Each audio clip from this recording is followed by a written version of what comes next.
Hi hello மக்களே, welcome to AV Flex. So இந்த video வந்து ஒரு டர்பைன் பைக் பற்றி தான் இருக்க போது. அதாவது MTT மரைன் டர்பைன் டெக்னாலஜி 1903 இப்போ வரைக்குமே ஒரு மோட்டர் சைக்கிள் டர்பைன் ப்ரொடியூஸ் பண்ணுற ஒரு கம்பெனி, யூஎஸ் பேஸ் கம்பெனி. அவங்க கொண்டு வந்த ஒரு பைக், அதாவது MTT Y2K. ஒய்ங்கிறது இயர் 2000 and K கிலோ அப்படிங்கிற ஒரு பைக்கை பற்றி தான் இந்த வீடியோ கம்ப்ளீட்டாக இருக்க போது. அண்ட் ஒரு பைக் வாங்குகிறோம், ஒரு பைக் பார்க்குறோம் அப்படின்னாலே ஃபர்ஸ்ட் திங் நம்ம பார்க்குறது வண்டியோட இன்ஜின் தான். ஸோ அந்த வகையில் இந்த வண்டியோட இன்ஜின் வந்து எனக்கு பெரிய ஷாக். ஏன்னா ரோல்ஸ் ராய்ஸ், அதாவது ரோல்ஸ் ராய்ஸ் அவங்களோட கிளாஸ் எக்ஸ்பென்சிவ் மாடல்ஸ். இப்போ கூட ரீசெண்டாக 204 crore ஒரு கார் இறக்கியிருக்காங்க. ஸோ அவ்வளோ எக்ஸ்பென்சிவாக பண்ணுறவங்க இன்ஜின் ப்ரொடியூஸ் பண்ணுறாங்களா? ஆமாம், பண்ணியிருக்காங்க. எப்போ ஒரு 21 years முன்னாடியே 2000 அப்போவே இன்ஜின் ப்ரொடியூஸ் பண்ணியிருக்காங்க. Rolls Royce C18 250 turbo shaft engine. Turbo ஷிஃப்ட்னா என்ன? டர்போ ஷிஃப்ட் வந்து இட்ஸ் வெரி நெஃபர் ஜெட் இன்ஜின். ஜெட்டு, ஏர்க்ராஃப்ட்ஸு, அதுக்கப்புறமா ஹெலிகாப்டர்ஸ் இதில் யூஸ் பண்ணுறது தான் டர்போ ஷிஃப்ட் இன்ஜின். ஸோ அந்த இன்ஜினை இந்த பைக்கில் அவங்க வச்சு இந்த வண்டியை அவங்க கொண்டு வந்திருக்காங்க. அண்ட் இதில் யூஸ் பண்ணுற டர்பைன்ஸ் எல்லாமே செகண்ட் ஹேண்ட். அதாவது ஒரு டர்பைனோட லைஃப் டைம் இவ்வளோ தான், இவ்வளோ இயர் தான் இது ஓடும் அப்படிங்கிற ஒரு லைஃப் டைம் முடிஞ்சு போன டர்பைன்ஸ் எல்லாத்தையுமே இவங்க வாங்கி இவங்க திரும்ப ரீஃபர்பிஷ் பண்ணி அதை வந்து இந்த வண்டியில் வச்சுருக்காங்க. அண்ட் இதோட வாரண்டி வந்து லைஃப் டைம், வண்டி அழியிற வரைக்குமே நாங்கள் அதை வேலை பார்ப்போம். அதாவது லைஃப் டைம் வாரண்டி இந்த வண்டிக்கு அவங்க கொடுத்துருக்காங்க. அண்ட் இந்த வண்டியோட டைமென்ஷன்ஸ் பார்க்கும்போது இந்த வண்டியோட லென்த் வந்து 245 centimeter. அந்த வண்டியோட சீட் ஹைட் வந்து 84 centimeter. ஸோ 84 centimeter என்ன கேட்டால் ஆக்சுவலாக கொஞ்சம் ஷார்ட் தான்.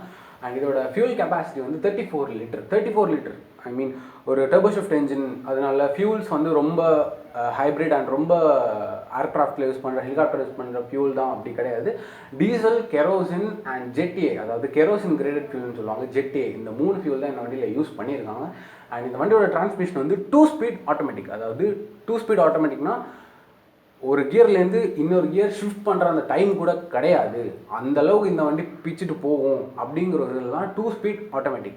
அண்ட் இந்த வண்டியோட டாப் ஸ்பீட் கண்டிப்பாக டர்போ ஷிஃப்ட் என்ஜின் அண்டு இவ்வளோ ஸ்பெக் கொடுத்துருக்காங்கன்னா டாப் ஸ்பீட் வந்து 402 kmph. அதுவும் ஜஸ்ட் 15 secondsல இந்த வண்டி ரீச் ஆகிருக்கு. இந்த வண்டி வந்த அந்த டைமில் இந்த வண்டி ஒரு பெரிய ரெவல்யூஷனாக இருந்திருக்கு. அண்ட் நிறைய பேர் இந்த வண்டியை ப்ரைஸ் பண்ணியிருக்காங்க. அண்ட் இந்த வண்டியோட வெயிட், கம்ப்ளீட் வெயிட் வந்து வெறும் 250 kg தான். 250 kg ஆக்சுவலாக என்ன கேட்டால் நான் கம்மி அப்படின்னு தான் சொல்லுவேன். ஏன்னா டர்போ ஷிஃப்ட் என்ஜின் அண்ட் எவ்வளோ விஷயங்கள் கொண்டு வந்தும் 250 கிலோவில் இந்த வண்டியை தயாரிச்சிருக்காங்கன்னா பெரிய விஷயம். அண்டு பெரும்பாலும் எல்லா வண்டி மாதிரி தான், சும்மா நாங்கள் வச்சுருப்போம், நீங்கள் வந்து எடுத்துகிட்டு போங்க அப்படிலாம் கிடையவே கிடையாது. நீங்கள் வந்து கேட்டால் தான் நாங்கள் ஆர்டர் பண்ணுவோம். அண்ட் எல்லாமே ஹேண்ட்மேட், எதுவுமே மிஷின் ஓரியன்டெட்லாம் கிடையாது. எல்லாமே handmade. Each and single piece வந்து அவங்க தயாரித்து அவங்க கொடுக்குறாங்க. அண்ட் இதோட ஸ்பீடாமீட்டர் வந்து எனக்கு ரொம்ப பிடிச்சிருந்தது. ஸ்பீடாமீட்டர் ஏன் ரொம்ப பிடிச்சிருந்தா, எனக்கு ஆனலாக் எனக்கு ரொம்ப பிடிக்கும் டிஜிட்டலை விட. இதில் எனக்கு என்ன பிடிச்சிருக்கு அப்படின்னா, இந்த வண்டி வந்து சைட் மிரர் அவங்க கொடுக்கல. அது பதிலாக என்ன பண்ணியிருக்காங்க அப்படின்னா, பேக் லைட்டு மேலே சின்னதாக குட்டியோண்டு ஒரு கேமரா வச்சுருக்காங்க. அந்த கேமரா வந்து லைவாக அவங்க ஸ்பீடாமீட்டரில் வர மாதிரி செட் பண்ணி வச்சுருக்காங்க. அதாவது லைவாக பின்னாடி என்னது அப்படின்னு சொல்லி திரும்பி பார்க்க வேணாம். இல்லை அவங்க வந்து சைட் மிரர் கூட கொடுக்காம அந்த ஸ்பீடாமீட்டரில் கொடுத்துருக்காங்க. அண்ட் இதோட அடுத்தடுத்த வருஷனில் இதை அப்கிரேட் பண்ணிகிட்டே போயிட்டு இருந்தாங்க.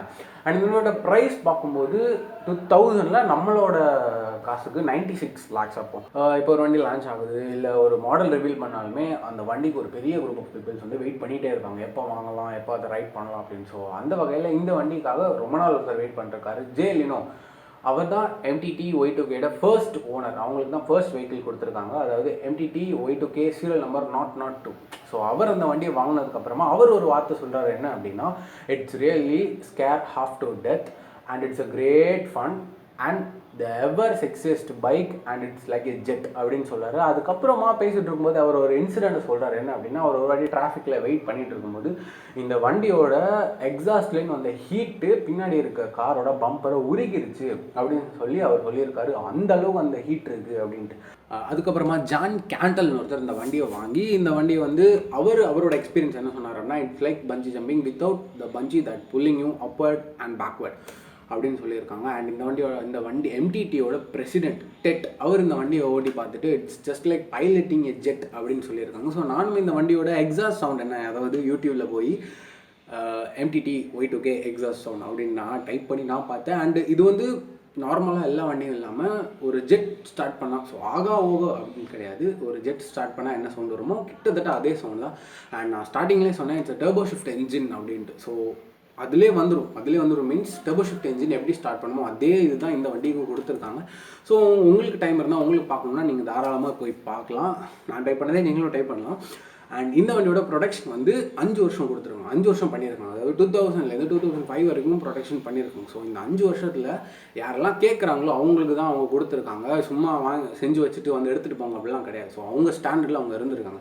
2005ல் at the end of the year அவங்க வந்து அந்த டீம் மொத்தமே ஒரு சின்ன ஒரு அன்சாட்டிஸ்ஃபைடில் இருக்காங்க. ஸோ நம்ம வந்து இன்னும் ஏதாவது ப்ரூவ் பண்ணணும், இன்னும் ஏதாவது கொண்டு வரணும் அப்படின்னு சொல்லிட்டு 2006ல் லாஸ் வேகாஸ் சீமா ஷோ அப்படிங்கிற ஒரு ஷோவில் ஸ்ட்ரீட் ஃபைட்டர் அப்படிங்கிற ஒரு வண்டியை அவங்க லான்ச் பண்ணுறாங்க. அதாவது MTT Y2K street fighter. So இந்த வண்டியோட ஹெச்பி வந்து 420 ஹெச்பியில் அவங்க வண்டியை லான்ச் பண்ணுறாங்க. 420 ஹெச்பியில் லான்ச் பண்ணுறதும் இல்லாமல் இந்த வண்டியோட இன்ஜின் வந்து ஆலிசன் 250 C20B இன்ஜின் அப்படிங்கிற ஒரு புது இன்ஜினை இவங்க அப்கிரேட் பண்ணி அந்த வண்டியை லான்ச் பண்ணியிருக்காங்க. ஸோ அதுவே அவங்களுக்கு ஒரு பெரிய சக்ஸஸ். அண்ட் 2015ல் 2 மாடல் லான்ச் பண்ணியிருக்காங்க. அதில் ஒன்று வந்து ட்ரைக், அதாவது 3 வீல் வெஹிக்கிள்ஸ், அதாவது 3 வீல் வச்சுருக்கோம் அந்த வண்டிக்கு. ஸோ ட்ரைக் மாடலில் ஒன்று, அதுக்கப்புறமா 420RR ஸ்ட்ரீட் ரெடி அப்படிங்கிற ஒரு வண்டியை லான்ச் பண்ணிருக்காங்க. இதோட ஸ்பெக் வந்து கம்ப்ளீட்டாக ஸ்ட்ரீட் ஃபைட்டர் மாதிரி தான் இருக்கும். பழைய வெஹிக்கிள்லேருந்து புது வெஹிக்கிள் வரும்போது நிறைய விஷயம் அப்கிரேட் ஆகி தான் வரும். ஸ்பீடாமீட்டர்லேருந்து சேசஸ் சரி, வீலாக இருக்கும் சரி, எல்லாமே அப்கிரேட் பண்ணி தான் அவங்க இந்த வண்டியை லான்ச் பண்ணியிருக்காங்க. ஸோ இந்த வண்டியோட ப்ரைஸ் வந்து 12 crores, நம்ம காசுக்கு 12 கோடி. அண்டு இவ்வளோ பேசுகிறதில்ல, இந்தியாவில் தானே இருக்கு, இந்தியாவில் இந்த வண்டியை லான்ச் பண்ணாங்களா அப்படின்னா பண்ணியிருக்காங்க. அதாவது கோவாவில் இப்போது வருஷம் ஒரு வீக் வந்து ஒரு ஆட்டோ ஷோ நடக்கும். எப்போன்னு எனக்கு கரெக்டாக தெரில. ஸோ கோவாவில் 1 வீக் நடக்கிற அந்த ஆட்டோ எக்ஸ்போவில் இவங்க இந்த வண்டியை லான்ச் பண்ணியிருக்காங்க 2013லே. ஸோ எனக்கு இந்த வண்டியை பற்றி பார்க்கும்போது எனக்கு புதுசாக தான் இருந்தது. ஏன்னா வந்து நான் வந்து இந்த வண்டியை பற்றி நிறைய பேர்கிட்ட கேட்டிருக்கேன், யாருமே தெரியும் இல்லை, நிறைய பேர் அப்படியா அப்படின்லாம் கேட்டாங்க.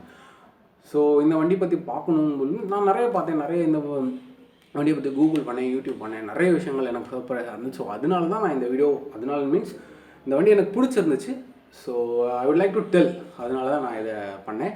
ஸோ இந்த மாதிரி வேறு ஏதாவது கார்ஸ் அண்ட் பைக்ஸ் பேசணுன்னா நீங்கள் தாராளமாக கமெண்ட் பண்ணலாம். அண்ட் இந்த வீடியோ உங்களுக்கு பிடிச்சிருந்தா கண்டிப்பாக லைக் பண்ணுங்கள், ஷேர் பண்ணுங்கள், சப்ஸ்கிரைப் பண்ணுங்கள்.